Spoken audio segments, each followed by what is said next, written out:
एक गांव में एक बड़ा साहूकार रहता था। साहूकार बहुत पैसों वाला था। आसपास के कई गांव में उसका बड़ा नाम था। लेकिन इस साहूकार को अपने पैसों का, अपने रुतबे का और अपने नाम का बड़ा ही घमंड था। वो अपने नाम को बनाए रखने के लिए बहुत ज़्यादा सोचता था और बिना किसी के भावनाओं की कदर किए वो सब करता था जो उसे अच्छा लगता था कि करना चाहिए। साहूकार को कई सालों के बाद एक संतान प्राप्ति हुई थी। साहूकार ने अपनी इस खुशी को मनाने के लिए अपने घर पर एक बहुत बड़ा कार्यक्रम रखा, जिसमें उसने आसपास के गांव के सभी संपन्न लोगों को और सिर्फ ऐसे रिश्तेदारों को जो पैसे वाले थे बुलाया था।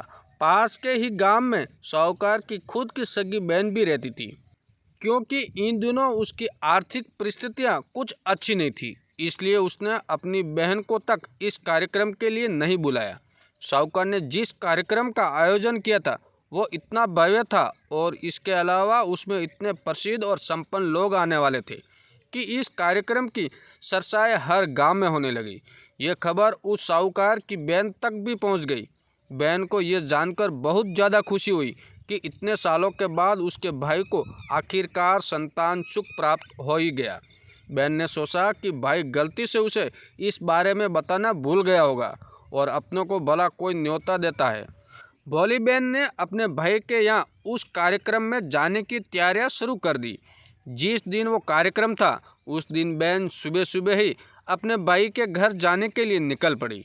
रास्ते में अपने पुराने मैले कपड़े देख उसे ख्याल आया कि अगर किसी और के घर जाना होता तो मैं ऐसे कपड़ों में जाने की सोचती भी नहीं, लेकिन मैं तो मेरे अपने घर, मेरे मायके जा रही हूँ। वहाँ मुझे ये सब सोचने की कोई ज़रूरत नहीं है। जैसे ही वो अपने मायके पहुँची, वहाँ का भव्य आयोजन देखकर वो बहुत खुश हो गई और उसे अपने भाई पर बहुत गर्व हुआ। वहाँ पर वो जल्दी से जल्दी अपने भाई को मिलकर उसकी खुशी में शामिल होना चाहती थी। वो तुरंत सीढ़ियाँ चढ़कर घर के अंदर प्रवेश कर गई। उसने देखा कि उसका भाई मेहमान के तौर पर आए सभी धनी और नामी लोगों का स्वागत करने में व्यस्त थे। बहन जैसे ही अपने भाई की तरफ उसे मिलने के लिए बढ़ी, उसके भाई की नज़रें उस पर पड़ गई और अपनी बहन को ऐसे मैले पुराने कपड़ों में देखकर भाई ने उसे मिलना तो दूर बल्कि तुरंत बहाना बनाकर वहाँ से निकल गया। बहन ने सोचा इतने लोगों में बेचारा अकेला भाई क्या क्या करे, ज़रूर उसे कुछ काम याद आया होगा, इसलिए वहाँ से चला गया होगा। बहन बाद में अपनी भाभी से मिलने गई। भाभी ने उसका स्वागत किया और उसे खाना खाने के लिए आग्रह किया। बहन ने सोचा ठीक है, पहले खाना खा लेती हूँ, फिर बाद में आराम से भाई से मिल लूँगी।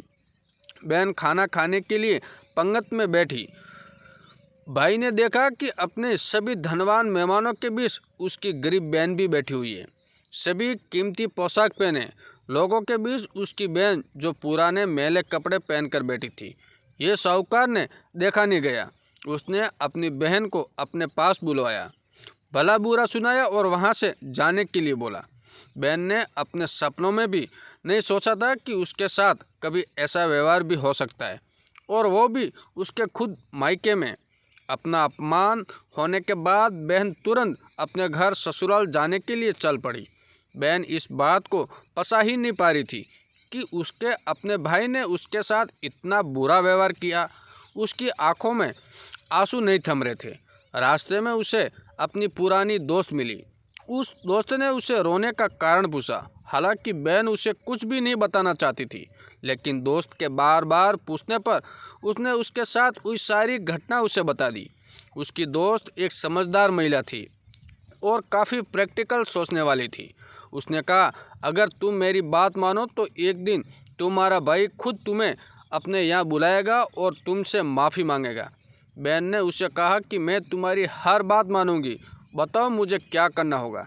दोस्त ने कहा कि तुम इस अपमान को, इस दुख को एक दिशा दे दो और कोई गृह उद्योग शुरू कर दो। उसमें इतनी मेहनत करो कि उस काम में तुमसे अच्छा कोई भी ना हो। बहन को अपने दोस्त की बात सही लगी। उसने घर पहुंचकर अपने आंसू पोंछकर उसी दिन से एक गृह उद्योग शुरू कर दिया। उसने दिन रात मेहनत की, अपने साथ कई और गांव की महिलाओं को जोड़ा और देखते ही देखते उसका गृह उद्योग चल पड़ा। कुछ ही सालों में आसपास के 50 गांव में उसका नाम और रुतबा काफ़ी बढ़ गया और अब वो पैसों के मामले में अपने भाई से भी ज़्यादा बड़ी बन गई। भाई को भी जब ये पता चला कि उसकी बहन इतनी धनवान हो गई है तो उसने सोचा कि एक बार उससे मिलकर आया जाए। वो जब अपने बहन को उसके घर मिलने पहुंचा तो बहन ने उसका किसी राजा महाराजे की तरह स्वागत किया, उसके पसंद का खाना खिलाया।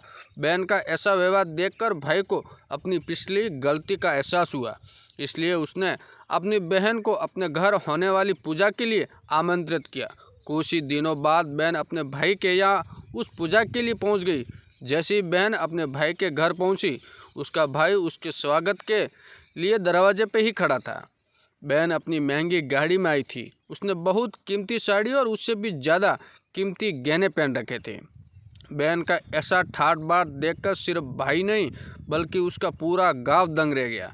भाई दौड़ कर आया और बहन की गाड़ी का दरवाज़ा खोलकर उसे बाहर आने के लिए कहा और बड़े प्यार से उसे पूजा का प्रसाद ग्रहण करने के लिए बुलवाया।